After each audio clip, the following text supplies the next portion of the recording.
Floods caused by heavy rain in the wake of former tropical cyclone Jasper have cut off several towns in Australia's northeast. Jasper dumped months' worth of rain in the far north of Queensland, forcing thousands to flee their homes.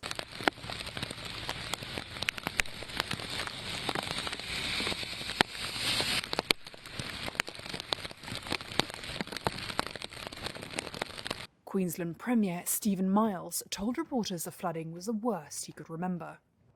Overnight we have seen record-breaking rain across far north Queensland, including flash flooding. Far north Queenslanders know how to deal with natural disasters, but this level of rainfall is next level. In inundated Ingham, a town of about 5,000, footage showed conservation officials capturing a crocodile in a storm drain by a gas station.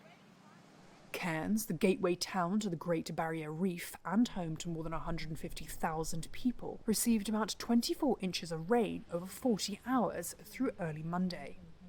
That's more than triple the December mean of just 7 inches. This French tourist was there.